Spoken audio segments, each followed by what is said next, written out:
In this video, we're gonna be answering your Panasonic G85 related questions. I'm gonna be selecting a few for this video, and then I'll also be doing a second Q&A video with the same batch of questions. The first one to be released on a Saturday, and then after the color grading video part 2, doing greenery, I'm gonna release the second Q&A the week after that. So it's gonna look like color grading, Q&A, color grading, Q&A. Let's get into it. Amiral Izad asks, which one would be the cheaper option in the long run? Getting some native fast glass or getting the Viltrox EF-M2 with some Canon lenses? Okay, I basically explain as I progress as a filmmaker, I'm finding what really works best for me for gear. So my first question to you is, what is your end goal as a filmmaker? For me, at this point, for the next couple years, I want to be doing weddings. So it really makes sense to do Micro Four Thirds, in-body image stabilization, high bit rates, GH4, G85, eventually upgrading to the GH5, and maybe going the fast native lens route, just because they're so light and fast and easy to carry around all day. But you know, that's relevant for wedding, among other things. But let's say you want to do business, short films, maybe a documentary eventually, it might be a better option for you to invest in the Viltrox EF-M2, pick up some Canon lenses, because you might upgrade to a Canon C100 or C200 in the future. So ultimately it depends on what is your future trajectory as a filmmaker. So once you define that, then you can answer that question of what would be cheaper in the long run, because cheaper in the long run usually doesn't mean cheaper in the long run. You might buy the Viltrox EF-M2 on a budget, which is a great speed booster. You might buy, let's say, the Canon 50 1.8, but let's say you switch systems in the future. That ultimately isn't cheaper in the long run. So figure out what you're gonna be doing and then go from there. Aditya WP, and I'm sorry if I don't pronounce these usernames or names correctly. How to increase low light performance on the G85, or can you share some tips for G85 users on how to fix low light issues? Okay, so a common thing with Micro Four Thirds video photography is that there's a lot of noise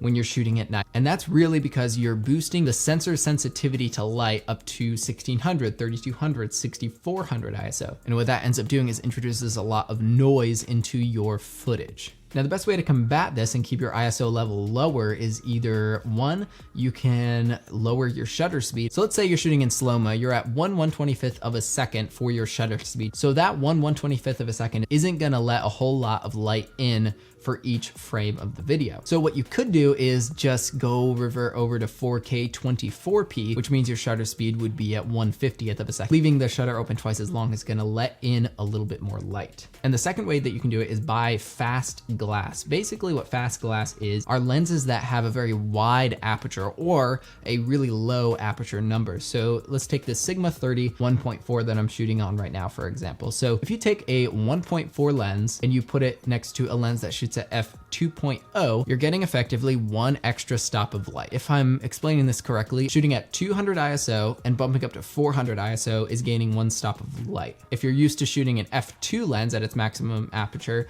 and then you go and upgrade to the Sigma 30 1.4, you're gaining that stop of light so that you can actually lower your ISO from 400 back to 200 and retain the same image quality with less noise, if that makes any sense. I'll link a couple videos on how to expose properly in the description because I'm not the best teacher on this subject. Bex Cat Herder asks, if you could only pick two lenses, what would they be? All right, so I'm gonna answer this question in two different ways. I'm gonna do my dream pair of lenses and then also my favorite lenses at this moment. So I would say my favorite lenses at this moment are going to be the ones that I own, the Sigma 16 1.4 and the Sigma 30 1.4. They both have the same aperture, so I'm not really messing with exposure settings when I'm swapping out lenses, which is really helpful. And the image quality on these lenses are just so good. So for the price, so just around $300 for the 30 and then right around $400 for the 16, you're just gonna get some really stunning results from these lenses. So I would say currently, those are my two favorite lenses because I'm using them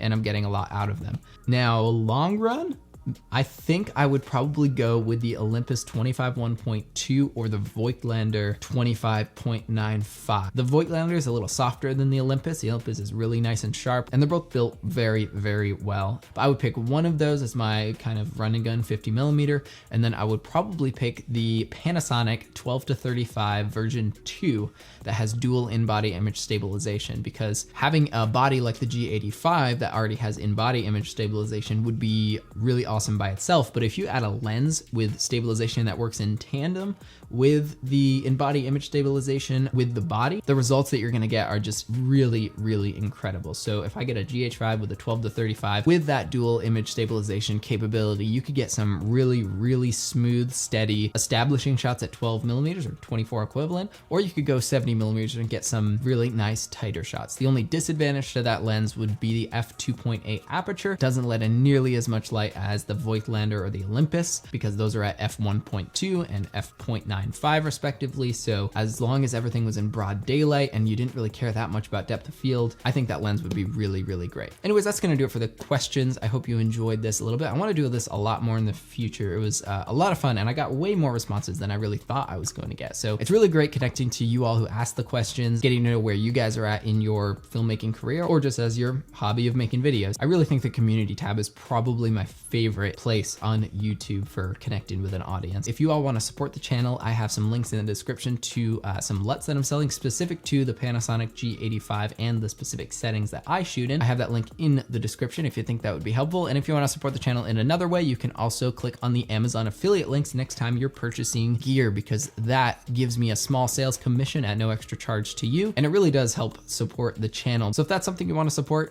consider using one of those two methods. So anyways, thank you guys so much for watching, and we will see you next week.